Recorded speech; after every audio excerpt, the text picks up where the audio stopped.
capítulo 1, a partir do versículo 15 a 23.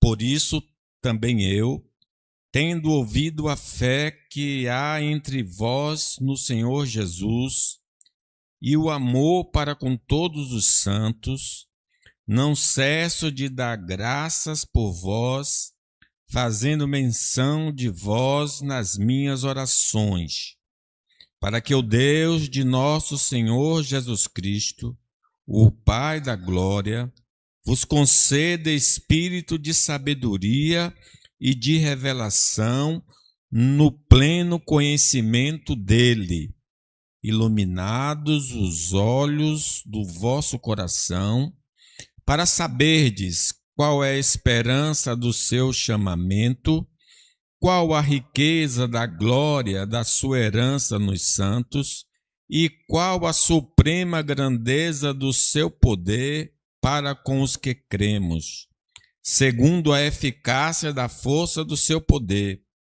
o qual exerceu ele em Cristo, ressuscitando dentre os mortos e fazendo sentar-se à sua direita nos lugares celestiais, acima de todo principado e potestade e poder e domínio, e de todo nome que se possa referir, não só no presente século, mas também no vindouro.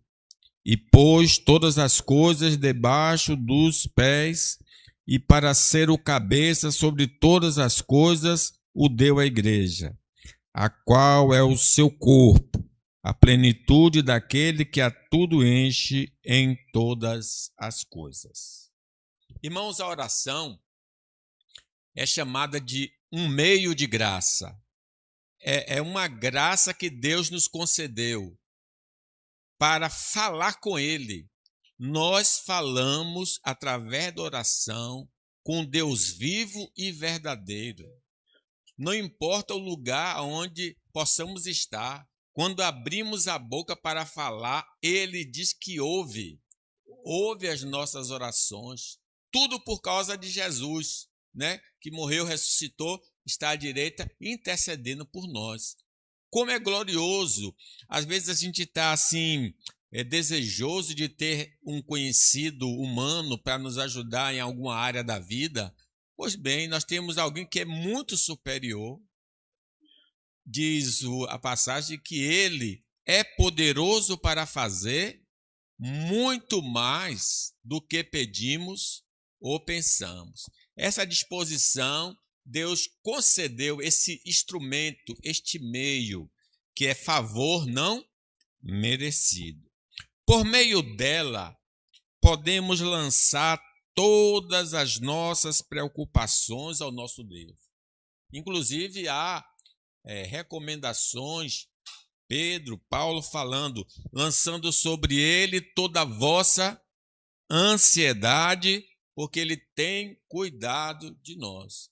Existe essa graça que a gente, no divã, vamos deitar no divã de Deus e falar do que nos preocupa, porque ele ordena isso. Não andeis ansiosos por coisa nenhuma, né? Então nós devemos obedecer à ordem divina.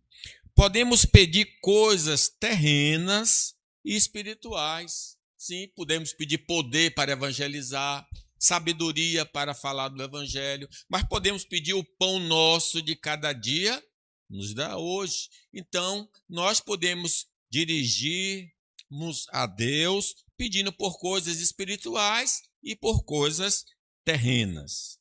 Pela oração, fazemos ao Senhor confissão de nossos pecados e agradecemos pelas bênçãos recebidas. Não é só pedir, mas também reconhecer as falhas, porque diz a Escritura que não há homem que não peque. Então, nós somos tendenciosos a cair e Jesus nos ensinou que nós devemos orar a Deus, falar com Deus dos nossos pecados, né? Confessei-te o meu pecado e a minha iniquidade não mais ocultei, disse o salmista. Mas não só confessar, mas agradecer, porque grandes coisas tem feito o Senhor por nós e por isso estamos alegres. E aí nós precisamos enumerar a Deus as coisas desta vida, o pão nosso de cada dia, a respiração, o ar e tudo mais, mas como também a eleição, a santificação, a justificação, a glorificação, são bênçãos espirituais. Nós podemos usar a gratidão e a confissão. A oração é um instrumento em que podemos louvar a Deus, mas também interceder pelo próximo. Nós podemos exaltá-lo não só através do louvor, mas através das nossas palavras dirigidas a ele, falando da grandeza dele, do poder dele, dos feitos dele, né? Dos seus atributos comunicáveis, dos seus atributos incomunicáveis. Então nós podemos exaltar, glorificar a Deus, falando bem dele na própria oração. E também é muito salutar, lembrar que nós podemos orar por qualquer pessoa, com exceção dos que já morreram, né? E com aqueles que cometeram o pecado de blasfêmia contra o Espírito Santo, esses estão excluídos na oração. Os que já morreram, não podemos mais interceder, e os que cometeram pecado do blasfêmia contra o Espírito Santo. Agora, os demais homens, até homens que ainda não nasceram, nós podemos orar, podemos interceder. Tudo isso é um instrumento maravilhoso da oração. Enfim, é um poderoso instrumento para falar com o Todo-Poderoso pelos méritos do Senhor Jesus Cristo. É por isso que na oração, no final, nós falamos em nome de Jesus. Porque nós não temos cacife, nós não temos qualidades pessoais para estar na presença do Senhor, a não ser pelo mediador entre Deus e os homens, Jesus Cristo, homem. Então, nós fazemos isso em nome do Senhor Jesus. E o próprio Jesus diz: tudo que pedires ao Pai em meu nome, eu darei. Contudo, nós não sabemos e nem usamos devidamente este meio de graça. Assim como alguém pode pegar um instrumento de morte, um revólver, por exemplo, eu não saberia manusear. A gente não sabe que aperta o gatilho, mas às vezes tem travas, tem isso, tem aquilo. A gente não sabe manusear, carregar. Alguns também não sabem orar, não sabem como usar este meio que Deus estabeleceu, né? Os próprios discípulos falaram ao Senhor Jesus: ensina-nos a orar. Em outra passagem nos é dito que nós não sabemos orar como convém, mas o Espírito Santo intercede por nós com gemidos inexprimíveis. Mas o certo é que o cristão, nós, não temos a habilidade de orar. Tiago chega a dizer: pedis e não recebeis, porque pedis mal para esbanjar nos vossos próprios prazeres. Então, irmãos, olhando para a oração do apóstolo Paulo, encontraremos elementos e pedidos que, se estiverem presentes em nossa súplica, que procede do nosso coração, não só sentiremos prazer em orar, bem como a certeza de que seremos ouvidos e atendidos, como bem afirmou o apóstolo João, dizendo: olha o que João disse acerca da oração que está dentro da vontade de Deus. E esta é a confiança que temos para com ele, a certeza que, se pedirmos alguma coisa segundo a sua vontade, ele nos ouve. Então, a oração, para ser eficaz, tem de estar de acordo com a vontade de Deus. Por isso que eu os remeto a pensar nessa oração de Paulo, porque é uma oração inspirada. Foi o Espírito Santo que inspirou Paulo a escrever. Então, ali nos aponta o caminho da oração eficaz.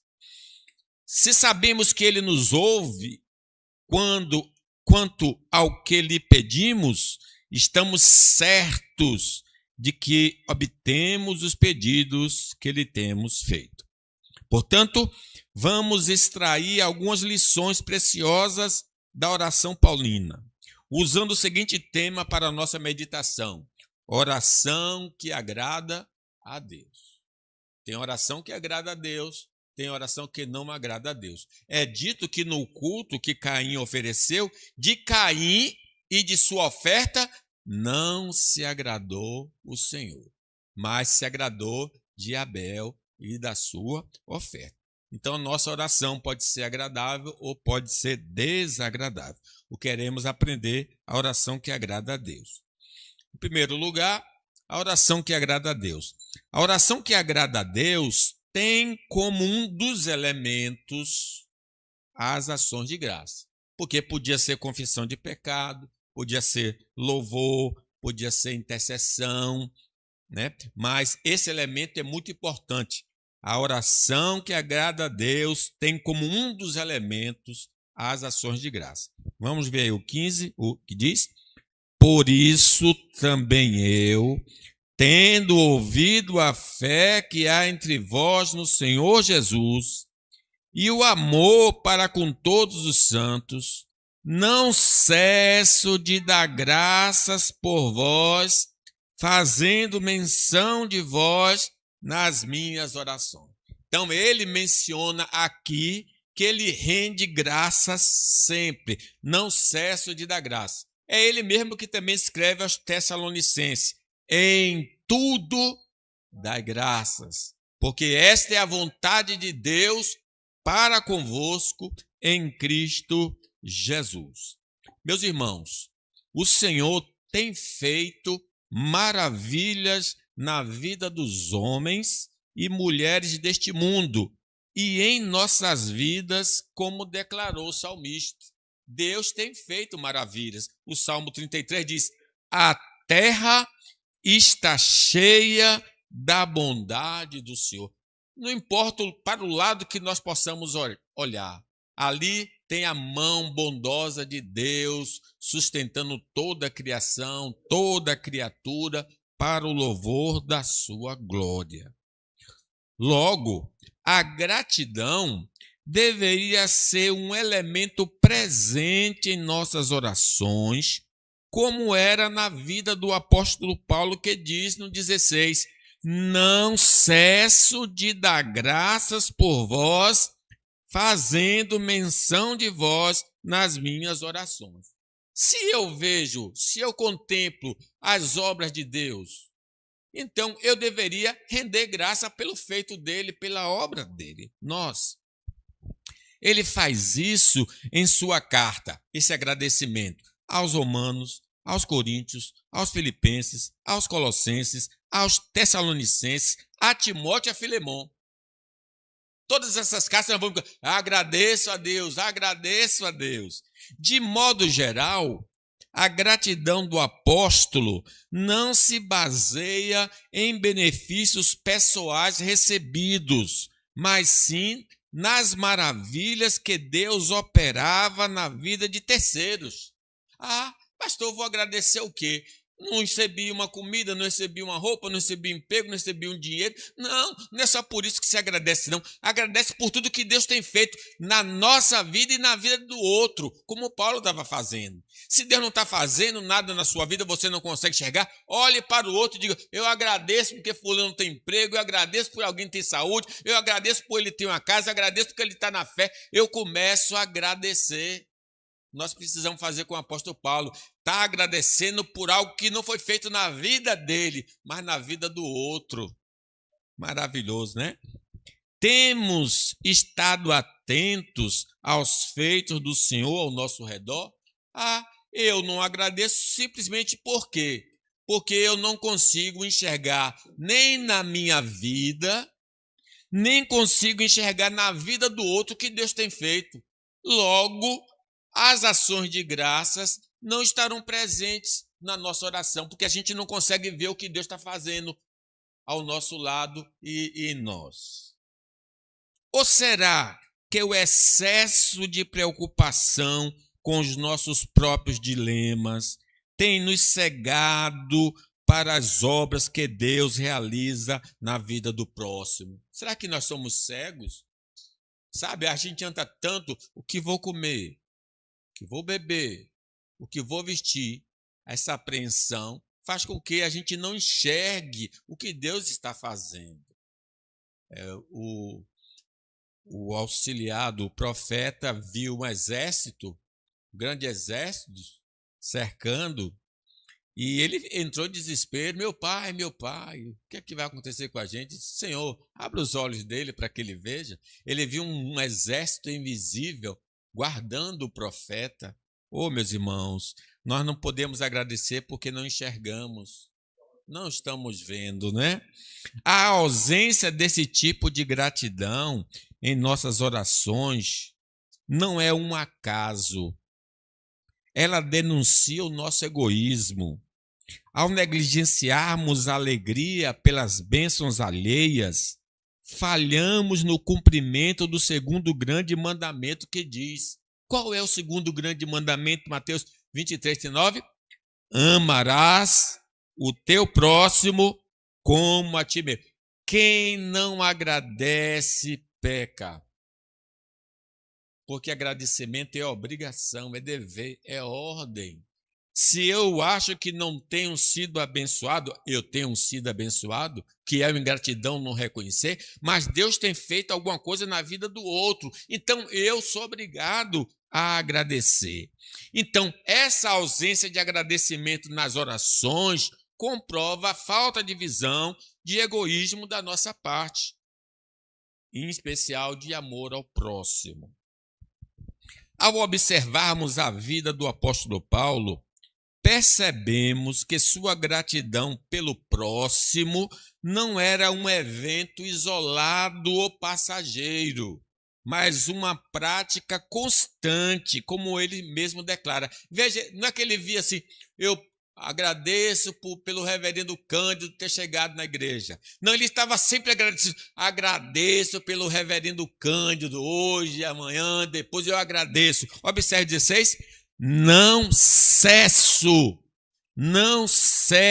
de dar graça por vós, fazendo menção de vós nas minhas orações. Não paro de dar graça, continuo dando graça, nunca esqueço de dar graça.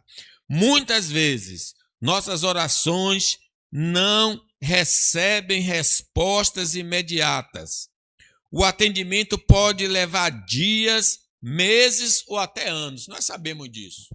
No geral, não adianta que a gente orou e recebe automaticamente, não. Nós oramos. Diz a palavra de Deus que Isaac orou por 20 anos para que Rebeca desse à luz, né? 20 anos orando.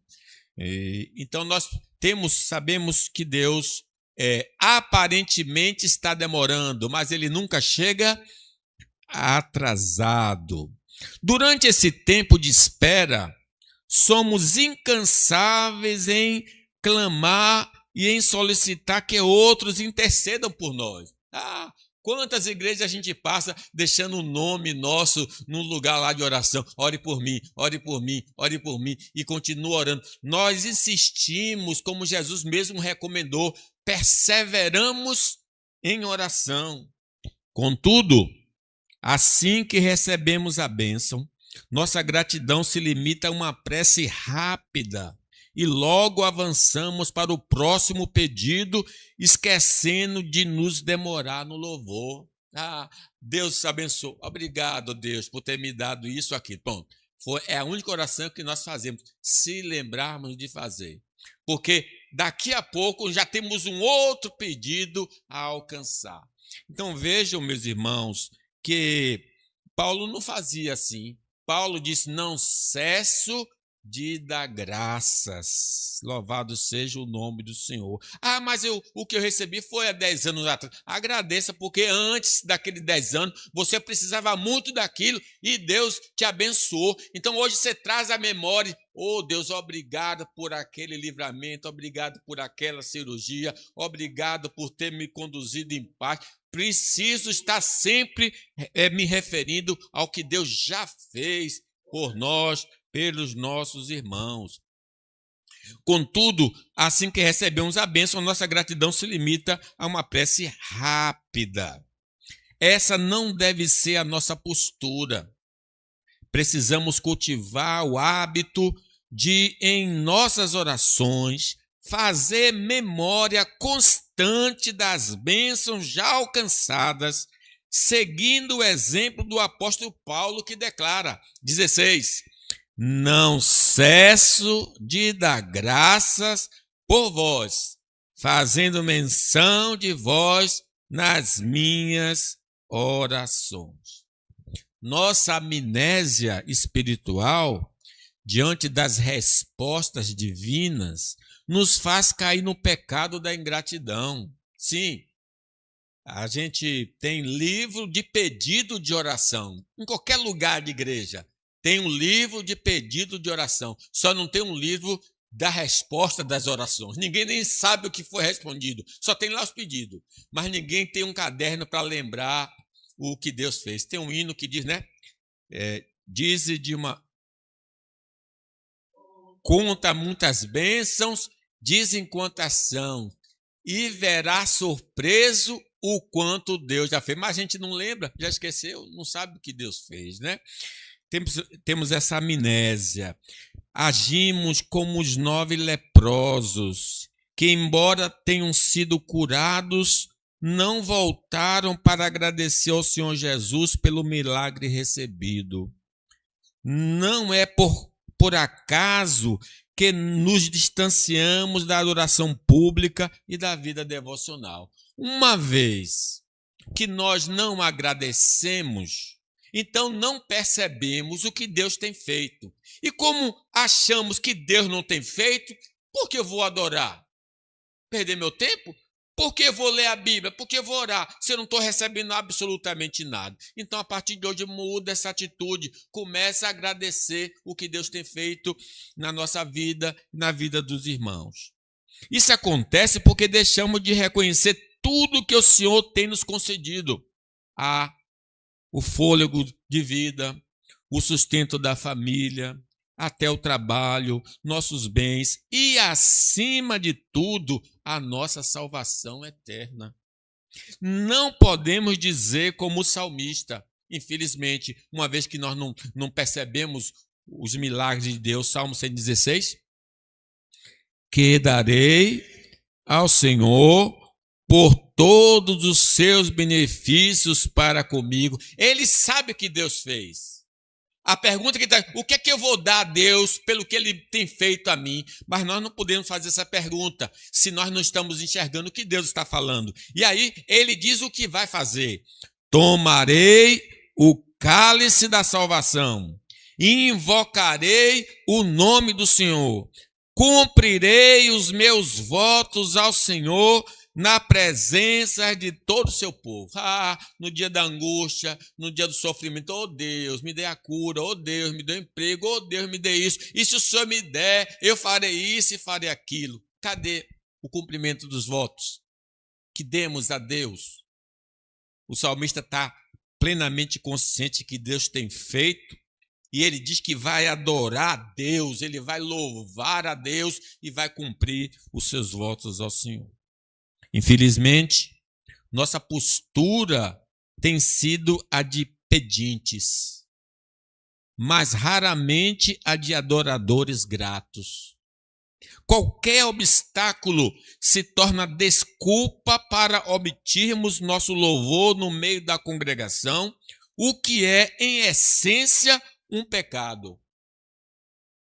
Como o pecado gera morte, a ingratidão adoece nossa saúde mental, emocional e física.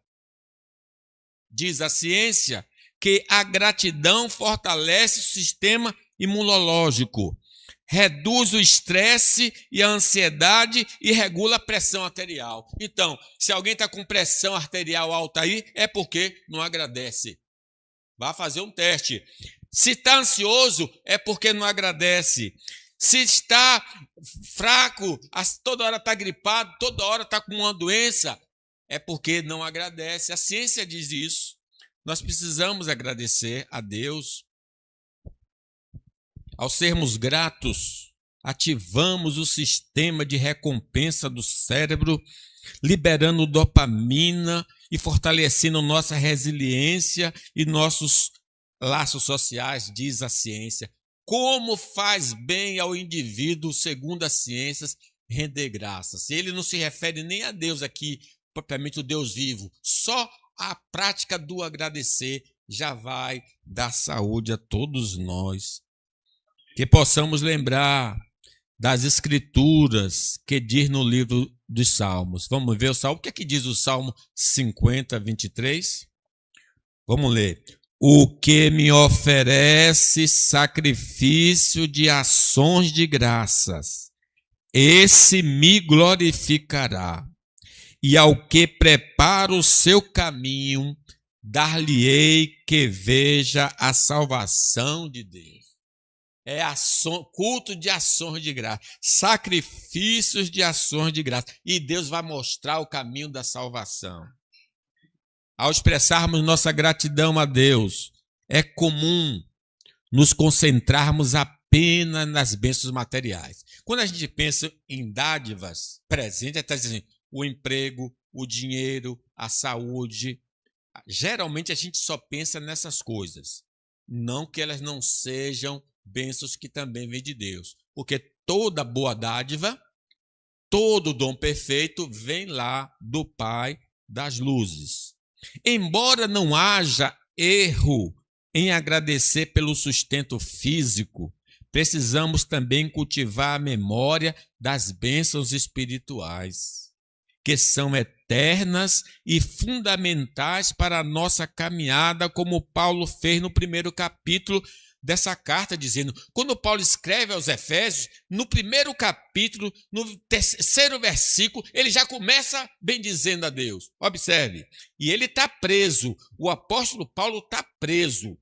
Era para o homem estar chorando, mas o que ele diz, Efésios 1, 3, bendito o Deus e Pai de nosso Senhor Jesus Cristo, que nos tem abençoado com toda sorte de bênção espiritual nas regiões celestiais em Cristo. Ele se inclui aqui. Ele tem motivos para agradecer, mesmo tendo a liberdade privada, mesmo não tendo todo o conforto do mundo, ele louva a Deus, ele engrandece a Deus. Então, muitas vezes a gente está com cara fechada, não quer louvar, não quer adorar, abandona a igreja. Paulo não, ele agradece a Deus, mesmo em circunstâncias desfavoráveis. No texto da nossa meditação, o apóstolo destaca e agradece a Deus por duas virtudes essenciais presentes na vida daqueles irmãos. Ele está agradecendo, mas está agradecendo pelo quê? Não é por dinheiro, não é por causa da saúde, não é por causa de uma família, por causa de um casamento, por causa de um filho. Podemos fazê-lo, mas ele está agradecendo por duas virtudes, a fé e o amor. Ele declara no versículo 15, comigo, por isso também eu, tendo ouvido a fé que há entre vós no Senhor Jesus e o amor para com todos os santos, não cesso de dar graças a Deus por vós. Ele viu algo na vida deles, ou ele soube de algo na vida deles e disse, eu louvo a Deus porque vocês creem em Jesus. Eu louvo a Deus porque vocês amam os seus irmãos em Cristo Jesus. O amor fraternal. Já paramos algum momento para agradecer ao Senhor por ter removido o nosso coração de pedra, substituindo-o por um coração de carne? Quem aqui já sentou e dizer, Senhor, muito obrigado porque o Senhor fez essa cirurgia secreta em mim, pelo Espírito Santo e pela palavra, mudou a minha vida. Aquele que não nascer da água e do Espírito não pode ver, não pode entrar no reino de Deus. E Deus fez secretamente essa cirurgia sem a gente marcar, sem a gente levar qualquer exame. Ele veio invadir o nosso interior e mudou o nosso interior. Por que a gente não agradece ao Senhor? Oh, Deus, obrigado. Eu era cego, agora vejo. Eu estava perdido, eu fui achado. Nós precisamos começar a agradecer por essas coisas. Quando foi a última vez que rendemos graça pelo dom da fé e do arrependimento? Obrigado, ó Deus, pelo dom da fé. Obrigado a Deus pelo dom do arrependimento. Instrumentos indispensáveis para a nossa salvação. Temos demonstrado gratidão a Cristo. Irmão, ninguém nasce com fé, ninguém se converte. É o Espírito Santo que convence o homem do pecado, da justiça e do juízo. É o Espírito Santo usando a palavra que faz com que a fé seja implantada em nosso coração. É motivo de render graças. Temos demonstrado gratidão a Cristo por nos libertar do império das trevas, da escravidão da nossa velha natureza e deste mundo caído? Sim, diz o apóstolo Paulo, ele nos transportou do império das trevas para o reino do Filho do seu amor. Porque se o Filho vos libertar, verdadeiramente sereis livres. Nós somos livres do pecado, livres da morte, livres do diabo, livres do velho homem, livres dessas crenças erradas e comportamentos errados, porque o Filho nos libertou. E fomos comprados por um preço, o sangue precioso de Jesus. Por que não estamos dando graças? Por que não estamos elevando as nossas vozes aos céus e agradecendo por essas coisas? Será que temos dedicado tempo para mencionar nossa gratidão por sua graça, que nos conserva em seu caminho e nos santifica dia após dia? Vocês lembram quantos que estavam conosco e agora longe estão? Por que nós estamos de pé? Porque diz que o cair é do homem, mas o levantar é de Deus. Nós estamos de pé porque, diz Ebenezer, até aqui nos ajudou o Senhor. O apóstolo demonstra esse padrão em sua intercessão pelos de Éfeso, destacando especialmente a fé no Senhor Jesus. É fundamental reconhecer que não nascemos com a fé salvadora. Preste atenção a isso. Ninguém nasce com a fé salvadora. Não é que ela está lá escondida no canto do nosso coração, aí o Espírito rega o nosso coração e ela brota. Não, não tinha essa semente lá. Ele implanta essa semente e ele mesmo é a água viva que faz a semente nascer. A fé nos foi graciosamente concedida pelo Espírito Santo no momento em que o Evangelho nos foi comunicado, como está escrito. Então, é o Espírito Santo usando a pregação que faz com que a fé chegou ao nosso coração. Como diz Efésios 2:8. Vamos ler? Porque pela graça sois salvos, mediante a fé. Isso não vem de vós, é dom de Deus. Nós poderíamos traduzir que a salvação não vem de nós, ela vem de Deus realmente, mas também a fé não vem de nós, vem de Deus. Na verdade, toda boa dádiva vem de Deus. Tanto a salvação quanto a fé vem do Senhor. Sabemos, irmãos, que o povo judeu fora instruído desde a infância sobre o Messias. Os judeus sabiam de tudo de cor sobre o Messias. Sua linhagem da tribo de Judá, seu local de nascimento, suas obras, sua morte e ressurreição. Contudo, mesmo quando ele se manifestou, cumprindo cabalmente as profecias do Antigo Testamento, não o reconheceram e o rejeitaram. Isso ocorreu porque não lhes foi concedido o dom da fé em Cristo, como foi dado a nós, revelando que a compreensão espiritual depende da graça divina, como está nas Escrituras. João 1,11. Veio para o que era seu, os judeus, e os seus não receberam. Mas a todos quanto receberam, deu-lhes o poder de serem feitos filhos de Deus, a saber, aos que creem no seu nome. Mas como é que nós cremos? Porque foi nos revelado. A nós nos foi revelado que Jesus é o Salvador.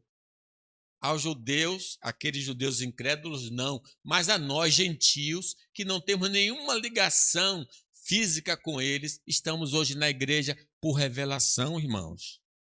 Sabemos que o dom da fé em Cristo não é concedido a todos os homens, mas sim àqueles que Deus escolheu antes da fundação do mundo. É algo seletivo, é algo selecionado. Deus não dá esta fé a qualquer pessoa. Deus nos deu essa fé e é por isso que nós deveríamos render graças ao Senhor, por estarmos incluídos neste grupo pela graça do Senhor. Nossa dívida de gratidão é incomensurável. Não há espaço para o orgulho, apenas para o louvor humilde e contínuo, como diz Atos. Os gentios, ouvindo o apóstolo Paulo, diz assim: os gentios, ouvindo isso, regozijavam-se e glorificavam a palavra do Senhor, e creram todos os que haviam sido destinados para a vida eterna. Essas pessoas, dentre elas somos nós, que aqui estamos. Deus nos escolheu e nos confiou essa graça. Meus irmãos, podemos até ser carentes de tesouros terrenos e viver um dia após o outro enfrentando um leão por vez. Diante de tantas dificuldades, o mundo pode nos enxergar como insignificantes. No entanto, Deus nos concedeu o maior de todos os bens, a fé em Cristo Jesus. Não temos ouro, não temos prata, mas temos a fé salvadora que Deus nos concedeu. Por meio dela, nos apossamos do perdão de nossos pecados e da segurança da vida eterna. Como diz João, falando as palavras de Jesus: eu sou a ressurreição e a vida. Quem crê em mim, ainda que morra, viverá.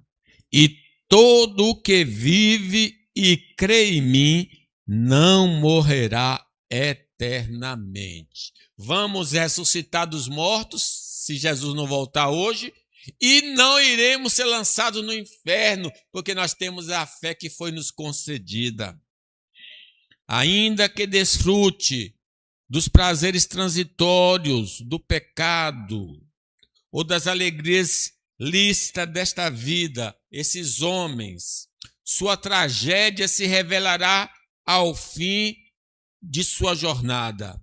Ao fechar os olhos para essa existência, eles não terão acesso ao reino de Deus, barrado pelo peso dos seus pecados e pela ausência de um arrependimento genuíno. A porta dos céus estará aberta para nós por causa da fé, mas para os incrédulos fechada. Como nós não temos motivo para agradecer a Deus? Dando continuidade à sua ação de graças, Paulo exalta o amor fraternal manifestado por aqueles irmãos em favor de todos os santos. Ele reconhece que a fé no Senhor Jesus e o cuidado prático com a igreja caminham juntas. Ele declara no versículo 15: por isso também eu, tendo ouvido a fé que há entre vós no Senhor Jesus e o amor para com todos os santos, não cesso de dar graças. O amor é intrínseco à natureza divina. Por essa razão, somente aqueles que passaram pela experiência do novo nascimento são habilitados pelo Espírito Santo a demonstrar amor puro, sacrificial aos irmãos. O amor não é um dom natural, é um dom especial, é fruto do Espírito Santo, como diz em 1 João. Amados, amemo-nos uns aos outros, porque o amor vem de Deus, e todo aquele que ama é nascido de Deus e conhece a Deus. Aquele que não ama não conhece a Deus, pois Deus é amor. Aquela igreja era composta por judeus e gentios, bem como por membros das classes alta e baixa. O que em condições normais seria um cenário explosivo devido às profundas diferenças culturais e sociais. Transformou-se em um reduto de fraternidade intensa, onde a unidade em Cristo superava qualquer barreira. Que coisa linda, né? Os judeus e gentios não se davam, mas aqueles judeus e gentios que faziam parte da igreja de Éfeso, eles se amavam mutuamente, porque o amor inundou o coração deles e aquelas diferenças sociais e culturais foram removidas, a barreira de separação foi removida. Havia um amor fraternal que não se limitava aos membros locais, mas se estendia generosamente aos irmãos de outras comunidades e regiões. O versículo 15 diz: por isso também eu, tendo ouvido a fé que há entre vós no Senhor Jesus e o amor para com todos os santos. Nisso reside a marca autêntica de uma igreja viva e de cristãos genuinamente convertidos.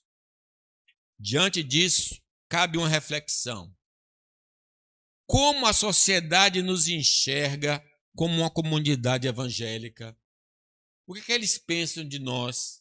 Será que o nosso amor fraternal é tão evidente que as pessoas de fora chegam a ouvir falar dele? Eu estou ouvindo falar do amor que vocês têm por todos. Ele ouviu. Conseguimos identificar essa marca de Cristo em nós mesmos e naqueles que nos cercam? João 3, 1 João 3 diz, olha, vamos ler. Nós sabemos que já passamos da morte para a vida, porque amamos os irmãos. Aquele que não ama permanece na morte. Todo aquele que odeia seu irmão é assassino. Ora, vós sabeis que todo assassino não tem a vida eterna permanente em si. Como podemos observar, a oração que agrada o coração de Deus é indissociável da ação de graças. Oração boa, poderosa, é que tem a gratidão embutida nela.